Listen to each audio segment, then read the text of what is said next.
السلام عليكم ورحمة الله وبركاته. maanta waxaan ka hadli doonaa mowduuc xasaasi ah kaas oo ku saabsan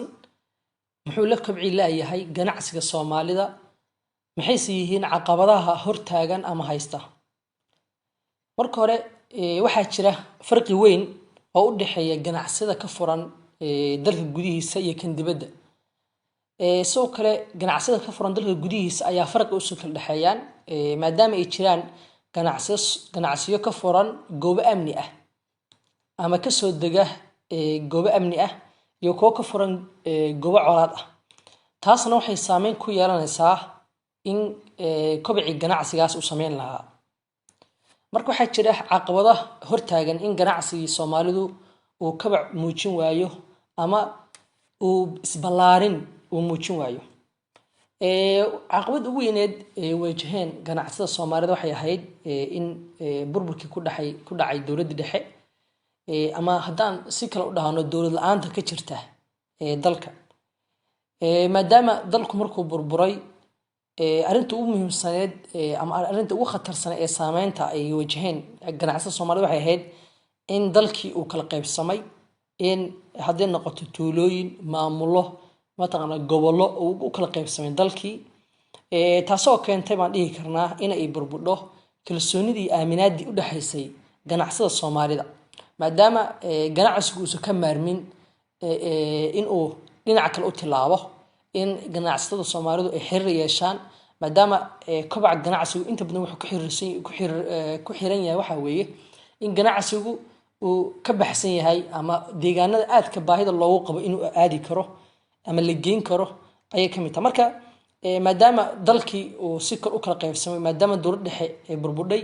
waxaa halkaa ka baxay kalsoonidii aaminaadii u dhaxaysay ganacsiyada Soomaalida. caqabaduna ma ahan dhexdooda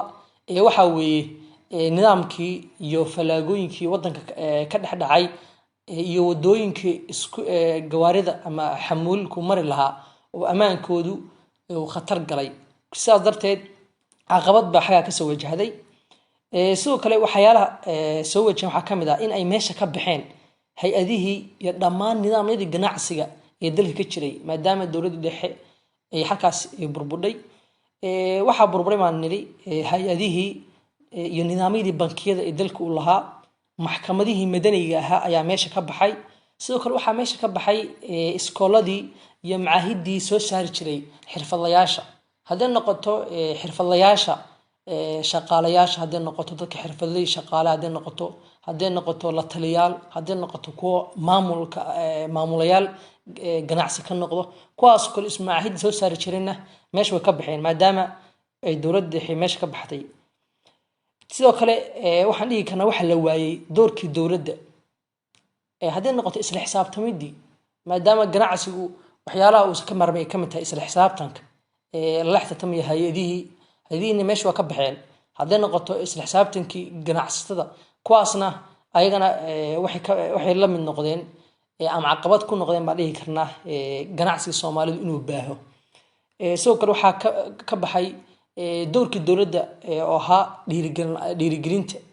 dalkii, maadaama dawladdu burbudhay. dawladdu waxay dhiirigelisaa in ganacsi cusub la sameeyo, in shaqo abuur la sameeyo, taasna meesha ka baxda. taasna waxa ay keentay in ganacsiga Soomaalidu uu ku ekaado deegaano gaar ah. taasna waxay sabab u noqonaysaa inuu ganacsigu kabac sameyn waayo. haddii hal tusaale u soo noqono, ganacsiga Soomaalida inta badan waxay xiriir la lahaayeen dad ajaanib ah, ha noqdaan dalalka Carabta, dalalka deriska lana ah iyo meelo kaleba ganacsi bay la lahaayeen Soomaalidu. marka dad ajaanib ah waxaa jiray dalka maalgashi ka sameyn jiray. marka qofka ajnabiga ah markuu wadan kale maalgashi ka sameynayo, waxyaalaha uu uga baahan yahay maxaa weeye inuu halkaas ka helo, ama waxyaalaha ugu horreysay uu ka fikirayo waxaa weeye badqabka naftiisa iyo hantidiisa. in qofku markuu hore naftiisa halkaas ku badqabto oo amnigeeda uu adag yahay, oo macna amnigeeda isku haleyn karo inay halkaas leedahay, hantidiisana ugu badbaadi karto way ka mid tahay. sidoo kale waxyaalaha uu indhaha marinayo waxaa ka mid ah in halkaasi ka jirto xasilooni siyaasadeed, in dalka uusan gelin rabshad iyo waxyaalahaas gelin. xilliyada doorashada waa garanaysa inta badan ganacsiyada rabshadaha ku dhaca Soomaaliya. marka ganacsiyadaas ajaanibta maadaama is dalka u dhalan, waxyaalaha ay ayagu inta badan daneeyaan waxa kamid in halkaas xasilooni siyaasadeed ay ka jirto sidoo kale waxa kamid ah socodka ganacsiyada in ganacsigu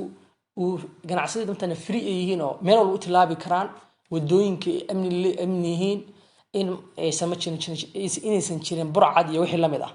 taasna socodka ganacsiga waxyaalaha u muhiimsan ee horumarinta ganacsiga qayb weyn ka qaadan kara ayaan dhihi karnaa sidoo kale waxaan dhihi karnaa canshuurta qofka ajnabiga uu fiirinaya ganacsiga markuu halka ka sameeynaya dalkaas canshuurta dawladda ka qaadayso uu eegaya hadda haddaan soo qaadana Mareykanka kale waxaa jira shirkad leeyihiin dad Amerikaan ah kuwaas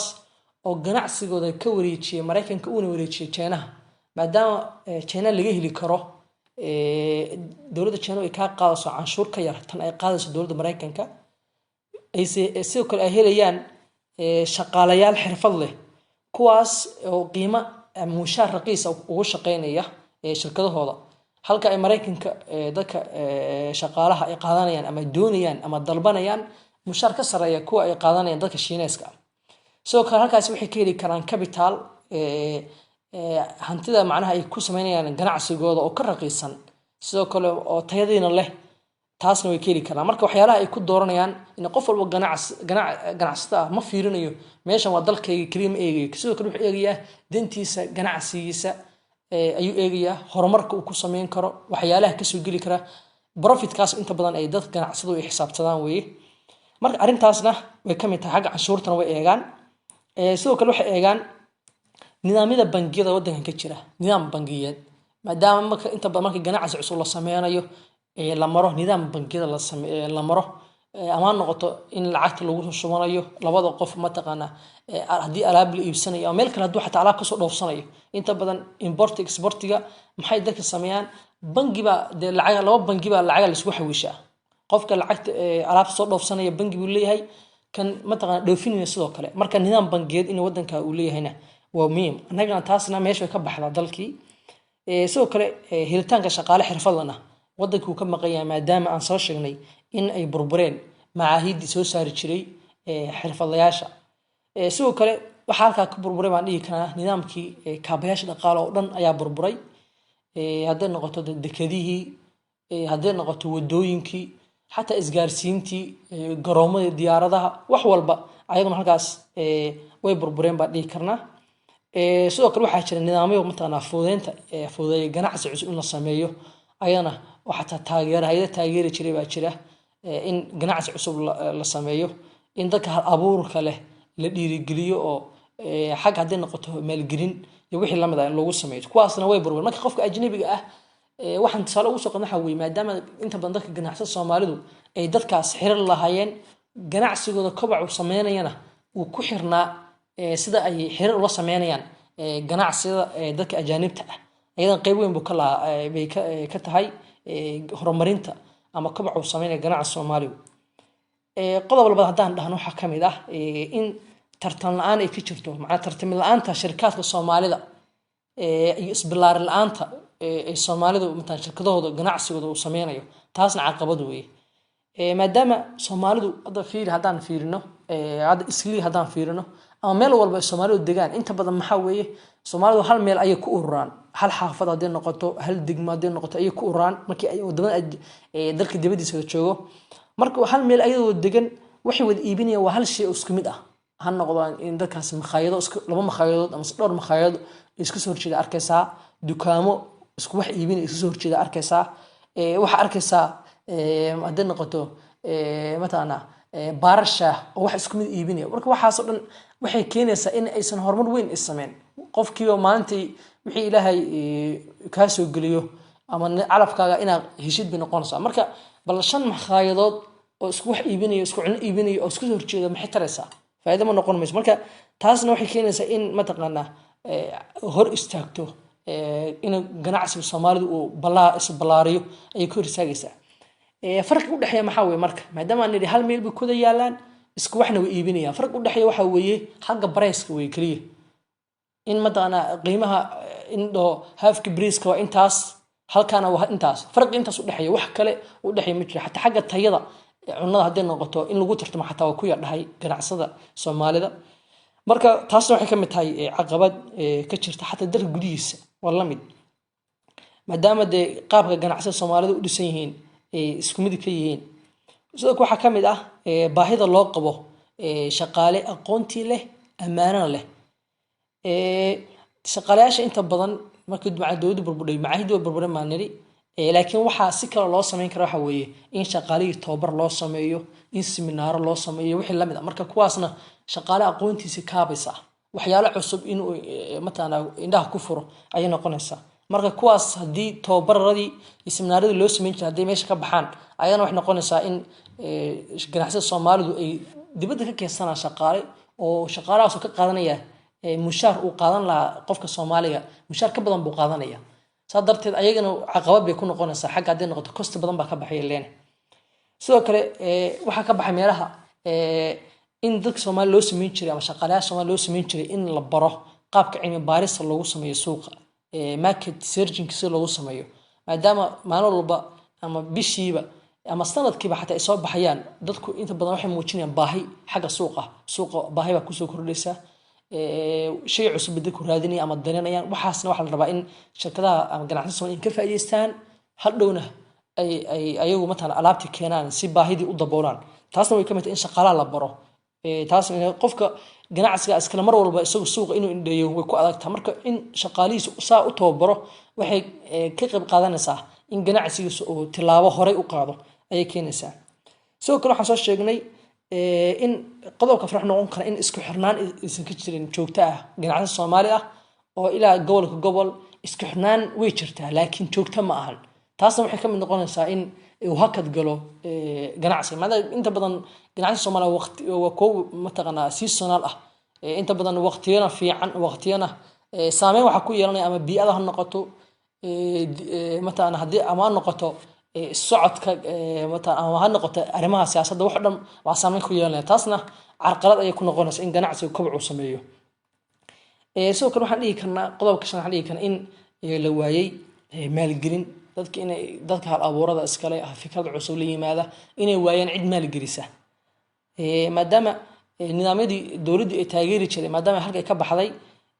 inta badan dadka hadii khaas leh oo ganacsada ah markay doonayaan in ay qof u soo bandhigo fikrad ganacsiyeed waxa xataa dhacda inay fikrad ka xadaan markuu soo bandhigo qofka qorshihiisa u soo bandhigo inay fikrad ka qaataan kana diidaan inuu soo sameeyo ayagu ay hadhow si gaar u sameeyaan macna in copyright-ka qofkan laga xado maadaama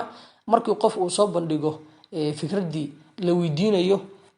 qorshaha ganacsi noo sheeg oo faahfaahinayo soo kale uu sheegayo hantida maguurtada ama taqana ganacsiga looga baahay inuu yeesho iyo wixii la mid ah marka iyo ayuu fiirinaya bal guusha uu xaqiijin karo ganacsiga hadii maalgelin lagu sameeyo marka qaar waxa dhacda in dadkii ama dhalinyartii hal abuurka lahayd in fikradoodii la xado hadhowna dadkii ayaguna ay fikradii maalgelin ku sameeyay macna ayagu fikrad markii qofka maadaama qorshe u soo bandhigay ay ka xadaan ayagu matana isticmaalaan qofkiina fikradiisa aysan wax ku dhif marka dad badan waxa jira xataa inay fikradooda soo bandhigaan qof kale ama dad ganacsata oo maalgelin ku sameeyay ama maalgashta marka inay u soo bandhigaan ka cabsanaya maadaama ay ka baqay inay ka xadayaan marka arrimahaas waxay kamid tahay arrimaha hortaaga marka caqabado badan way jiraan oo intaas ayaa matana ku soo koobi karnaa insha Allah ta'ala waxaan rajeynayaa in ganacsiga Soomaalidu ay caqabadaha ka gudbaan waxay u muuqataa in ganacsiga Soomaalidu hadda ay indhaha kala fureen oo caqabadahaas inta badan ay ka gudbeen dalka mataqana xagga ganacsiga maadaama dalka markuu burburay waxyaalo badan dawladda dhexe aan jirin baa jira shirkado badan baa soo baxay xawaalado badan baa la furay bangiyo cusub xataa inkastoo bangiyo caalami ah jirin inta badan laakiin